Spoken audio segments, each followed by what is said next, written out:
Welcome to part 2 of Nintendo Torn Down. In part 1 we took a look at the insides of the Japanese Famicom and the US Nintendo Entertainment System. In part 2 we're going to be taking a look at the insides of the redesigned Famicom, which is called the Famicom AV, and the redesigned Nintendo Entertainment System that was released in the United States.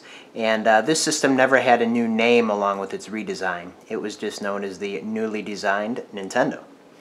In some of my other videos, I believe it was the Unboxed and the series of videos about video signals, I discussed some of the differences between these two systems because there clearly are some. And I think these differences reflect the purpose of the redesign in each of their regions, Japan and the United States. But we'll get into some of those differences as we begin to tear the systems down. In order to do that, we need to take a look at the bottom side of each one. And these systems are not held together by standard Phillips screws like the regular Famicom and the Nintendo Entertainment System were. Instead, you're going to need your game bit, the larger size game bit that I mentioned in the intro video to this series. And these systems are held together only by 4 security screws, one in each corner. And I've taken each of these screws out already.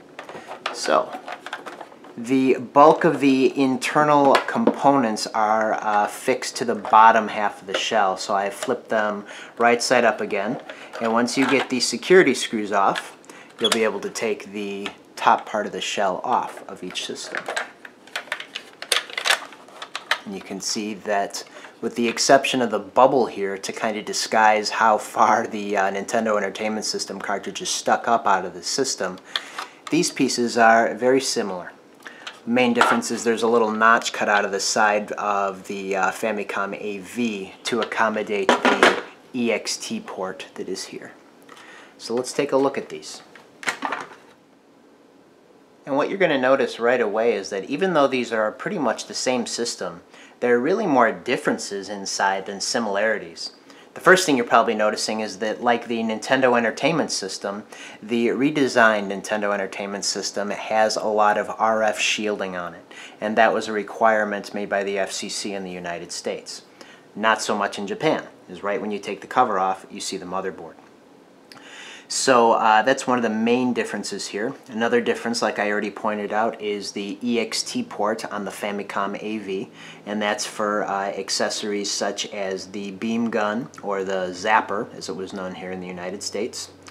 You'll notice that as expected, the cartridge slot is different. This is 60 pins in the Famicom AV, and this is 72 pins in the redesigned NES. There is, let's see here, a little bit of a variation in the heat sink back here. There's a notch and a hole here because there are 2 additional screws holding the motherboard down. And what you're going to notice is that those screws, if you take a look inside the hole there, or the holes, they're actually going around either side of the multi-out for the composite video and stereo audio connection that was available as part of the upgrade to this system. And I'm going to leave the Famicom AV as is because, well, you can pretty much see exactly everything that there is to see. But what I am going to do is take my Phillips screwdriver and take off the RF shielding so that you can get a kind of a picture of the differences between the motherboard of the redesigned Nintendo Entertainment System and the Famicom AV. So I'm going to go ahead and get those screws out. There are, if we're going to count them here, 1, 2, 3, 4, 5. Just 5 screws holding the RF shielding on, and it's these 5 screws as well that are holding the motherboard into the bottom chassis here. Alright, I've got those 5 screws out of the system now, and just like with the regular Nintendo Entertainment System, the 2 screws that were to the left and to the right of the cartridge slot were a different color. They're a silver color, whereas the rest of the screws are copper, and they're also a little bit longer. And I believe that's to reinforce this area here as the user will be inserting and pulling out the cartridge. So they just want to make sure that that area is a little bit more fortified. So what we're going to do is go ahead and take up the top piece of RF shielding. And if we take a look at both systems here, Again, this remains a mystery to me. If you're going to count the number of chips and just look at all the different components on the board, you're going to see that they're very different. And the video connection aside, I'm not really sure why that's the case. I can think of off the top of my head that the EXT port is here, so there definitely has to be some sort of components to manage that, whereas any sort of peripheral that the NES would accommodate would be plugged directly into one of the two controller ports. The controller ports here, and the reset button here, and the power switch here, those are some of the components that are actually the same on each system. But I think, like I said before, there really are a lot more differences between these two systems than similarities. I believe that they were released in their respective regions for very different reasons. Like I've said before, the Famicom AV supports composite video and stereo, or actually mono audio, but it does have two leads, so you can get simulated stereo. The redesigned NES supports only RF video and mono audio, which when it was released in 1993 was pretty much a downgrade from the original Nintendo Entertainment System. I believe that the Famicom AV was released more for longevity's sake, because believe it or not, the Famicom was supported by Nintendo and I believe third-party companies through the year 2003. And the Nintendo Entertainment System was supported only through 1995 in the United States. So when Nintendo designed these systems, I think they knew that the Famicom was going to have a longer life in Japan, so they decided that they better upgrade the video signal to make it more appealing for consumers. Whereas the NES redesign in the United States was released mainly to reduce or basically eliminate that flashing screen problem because it had the more secure cartridge loading system. So I believe this was just kind of a quick fix, last-ditch effort to cheaply provide an alternative to the faulty original hardware of the Nintendo Entertainment System. And this Famicom AV was more of a long-term solution because they were going to be supporting this hardware a lot longer in Japan. I've heard that there exists a third variation of this hardware, and that is a US version, the NES2, that actually does have the multi-out with composite video and audio coming out the back. It's supposed to be, for all intents and purposes, a Nintendo Entertainment System too, but it has this piece on the back so that you can connect it to the TV using composite video. And to be honest with you, I haven't seen any compelling evidence that this is actually true. I've seen pictures of the redesigned NES with the multi-AV out, but there's just always been something about the picture that kind of made me think that it was kind of a homebrew job or something like that. A lot of times there was a sloppy Dremel job, meaning that the rectangle that they cut out to accommodate the AV port didn't look like it was professionally done. Or one of the other pictures I saw that really made me think it was a fake is that you're going to notice that the stickers on the bottom of the system are different. And it kind of looked like a hack job, the one that I saw. They had to kind of trim the stickers down to get them to fit where they wanted them to go, and it just did not look like it was a professional job. What I've heard about this third variation, the US one with the AV out, is that it was a replacement sent out by Nintendo to consumers who had sent theirs in for repair because they were complaining about the vertical lines that would often appear on the screen. Because in addition to being RF, even this Famicom AV doesn't have quite as strong of a video signal as the original Famicom or Nintendo Entertainment System. So when consumers were returning them to Nintendo saying, hey look, there's a problem with the video signal, the story goes is that they sent replacement NES2s that actually had that AV out. And maybe that's true, maybe it's not, but I've never seen any official documentation by Nintendo of the existence of that model. And all the pictures that I've seen of it, they look like they may be a homebrew job. And speaking of homebrew jobs and mods and things you're not really supposed to do to your consoles, I have decided that I am going to further take apart the Famicom AV so that I can show you the components that I damaged by using a third-party cheap AV cable. Okay, so at this point I've removed all of the screws, which there were 7 holding down the board for the Famicom AV. Remember, there were only 5 for the NES 2. 4 of those 7 screws were actually the longer silver screws.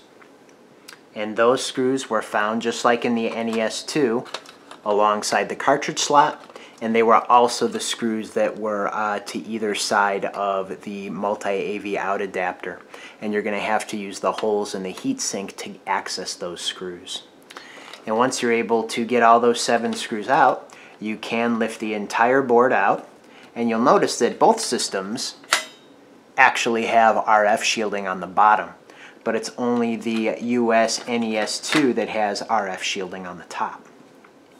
Now, in order to get a good look at the components that I damaged by using a cheap S-video cable on this system, I'm going to have to remove the heatsink.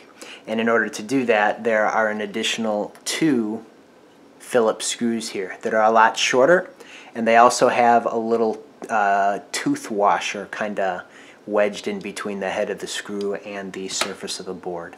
So I'm going to be removing these 2 screws here, the ones that are farther out to the edge. Don't worry about these 2 here. Those are going to remain intact.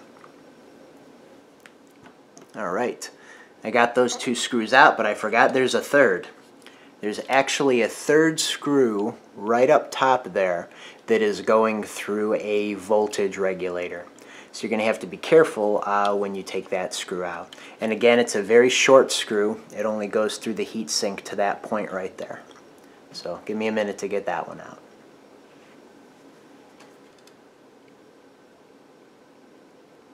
Alright, so I got that one out. The screw going through the voltage regulator actually has 2 small washers on it that are different than the tooth washer on the other 2 screws. So you're going to want to make sure that you get these 3 screws back where they belong. And now we can see even more of the components. You may remember that in the original Famicom and NES teardown video, all of these components were in a separate shielded piece. But here, they're just beneath a heatsink. And I think that lack of shielding is what causes the weaker video signal and makes those vertical lines appear on the screen. So that is a less desirable feature of this system here, but it was cheaper to manufacture without that shielded area. So in my my series on video connections for Nintendo consoles, I did mention that I damaged twice my Famicom AV. And that was because I was using a knockoff or a cheap branded AV cable. I originally bought this cable here for my PlayStation because it has S-video. And this is one of those cables that will give you S-video, composite video, and stereo audio. And it's for a multitude of systems. It's for PlayStation systems. It's for Nintendo systems, the Super Nintendo through the GameCube with this connection here. And it was for Xbox systems. But recently I cut off the Xbox cable because I don't own any Microsoft systems, and where I was using this cable, I no longer do by the way, that big clunky adapter, believe it or not, it wouldn't fit because I already had the PlayStation one hanging around. There was just too much stuff back where my PlayStation was, so I cut this off, and it didn't cause any problems with the cable. But before I cut off the Xbox part of it, I did want to see if the Famicom AV could output an S-video signal. So I used the Nintendo adapter, plugged it into the multi-AV port, just like so, and turned on my system.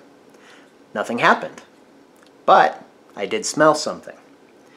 Evidently, for whatever reason, I don't know if it's because this is for multi-system, I don't know if it's because it's for multi-video connection, composite, and S-video, but by using this with the Famicom AV, it crossed some signals inside. And the first time I did it, it blew this voltage regulator right here.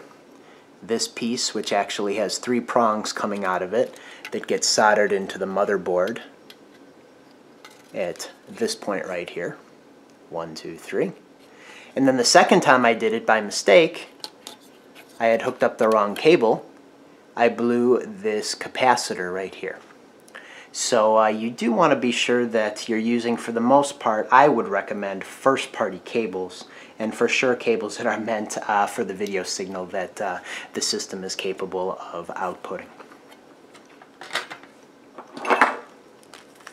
So there you have the teardown of the NES 2 and the Japanese Famicom AV. We're going to be taking a step into 16-bit territory in part 3 of Nintendo Torn Down when we take a look at the original Super Famicom and the original Super Nintendo Entertainment System.